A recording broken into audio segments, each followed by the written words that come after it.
Welcome back to Just In. I'm your host, Adriana Lamar, here with Sammy Wells and Tommy Scott. And today we have guest speaker Rod Mitchell here to talk to us about the Broncos. Welcome, Rod. Thank you so much. Appreciate it. First, I love the Broncos. We know that already. So, but just talk about my Broncos. I like uh, our defense. That's number one. I think the defense stays where it's at. Once we get Von Miller back, I think we'll be okay as far as pass rush. We were kind of, lacking on pass rush, but I think once he gets back and we have him and Chubbs on each side, I think the defense will be okay. I think our problem is the offense. We're not scoring points, and I equate that to the quarterback, number one, and I think that the play calling is not great. Um, I think we have some good running backs back there in the back. I love Lindsey, and I think he should stay. I know they were talking about letting him go. I'm hoping that they don't do that. I think we need him along with Gordon. We both need we need them both back there. That's number one. The receivers, I think the receivers we're ready. We have receivers coming off the bench with Patrick, and we have Judy starting. We have our number one receiver coming back off injury this next year. So I think we're okay. We have our tight end um, who is Font, who is definitely good at his position. But that quarterback is the problem, and he's not So, mobile. so let, I mean, yeah. So Drew is a year younger than Mahomes. Who Mahomes gets this whole youngest quarterback feel or whatever, but Drew is actually a year younger. Do you Yeah, think his growth is really just age or experience, all of the above, or do you think there's a fundamental skill set lacking there? I think it's a fundamental skill set lacking because I think that his decision making, and okay, we can equate that to maybe experience because his decision making is not where it needs to be. When he's back there and he's maybe under pressure or he's maybe have to make a quick decision of letting the ball go, he doesn't do it. He'll hold on to the ball. He'll start running backwards. So he's not making smart decisions with the ball when he's under pressure. That's the first thing. And him just having to get out of that pocket, he has to know when to get out of the pocket, and he doesn't know. He doesn't know when to get out the pocket. And I think maybe because he's a pocket quarterback, they're trying to, convert him to a quarterback who's able to be a little mobile. And I don't think that's his game. That wasn't. I don't believe that was his game in college. I mean, it's hard for him to come in the NFL and think that he can sit in that pocket for a certain time because the linebackers are so quick. And for you to think you can sit in that pocket for a while and scan the field, it's very, very, you have seconds to make a decision if you're going to get out of that pocket because you have to. If you don't, it's going to close you in. And that's what's been happening with him. He's been getting closed in and not knowing what to do with the ball. And I think that it has to do with experience, but I think that he I don't think he's smart at and he needs to be at that quarterback position. He's not as smart as he needs to be at that quarterback position. He's not. And I think the NFL was a step up for him and step up for a lot of people that are coming out of college. I think it was a step up for him and he hasn't adjusted yet. And some people say, hey, give him time, let him adjust. Um, and I'm fine with that. But I think we need someone to step in now that he can sit back and also learn something. I think he hasn't had that.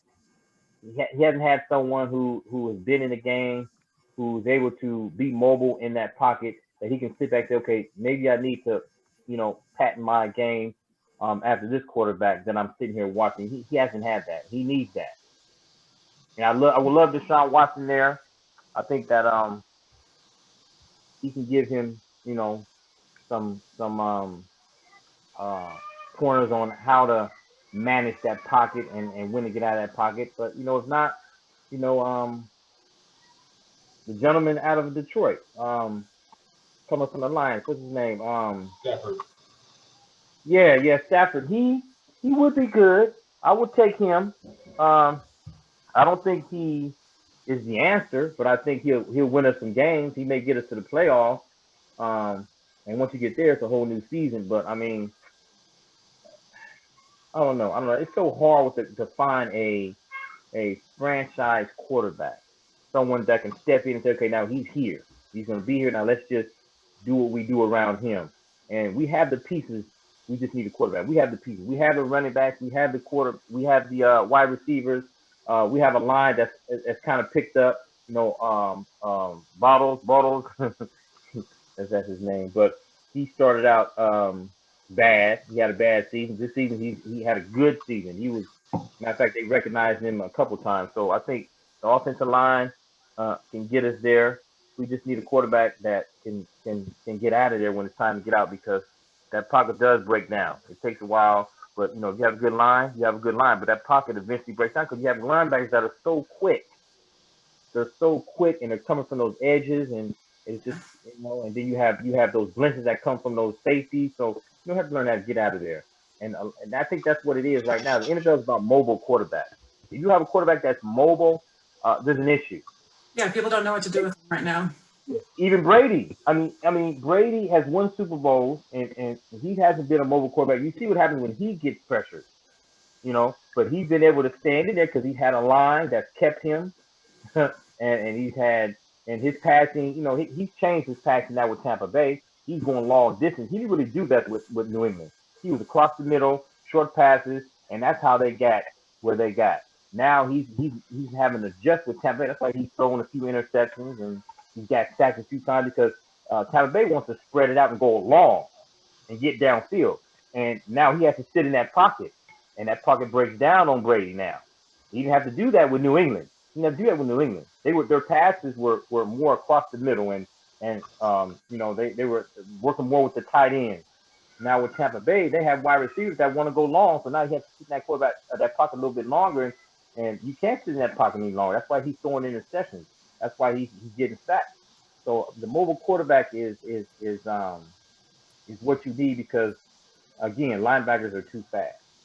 Now the question I have there with when it comes with when you're looking at Locke, because he's young in the game, and I mean, we bring up Tom Brady, and one of the things with Tom Brady was he's a fantastic career, you know, he's arguably, or in that argument of the GOAT, but when he started, he wasn't the Tom Brady that we know when he started. When you go back to, you know, that first Super Bowl in 2001, you know, the Patriots had one of those defenses that was just devastating. You know, when you look at, you know, the guys that are sitting there, I mean, yeah, when you just look at all of that, you have this huge defense, and he went in there and he was efficient, as you said. You know, he played that efficient game of let's just get the ball down the field, and he ultimately developed into the superstar leader. But he started with, I'm not a bad quarterback. Slowly became, I am a great quarterback. And as you mentioned, there's players that have somebody to sit behind. There's quarterbacks that don't.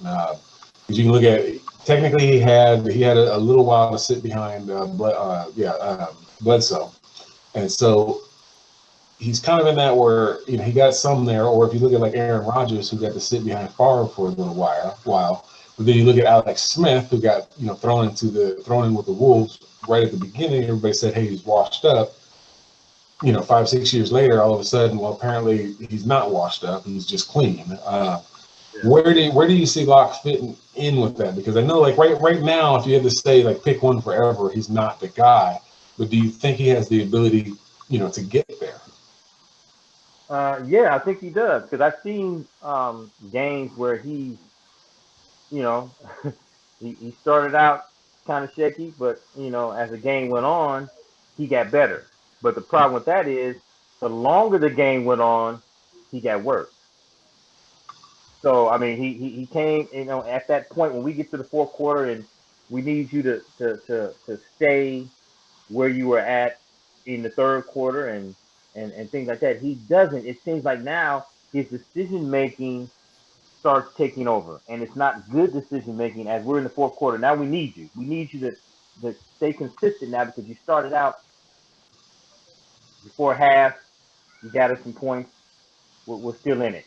Came into the third quarter, he's moving. Now his passes are precise. He's throwing some precise passes. He can throw the ball. He has no problem with throwing the ball. It is just him having time to throw the ball And if he can't throw the ball, get out of there.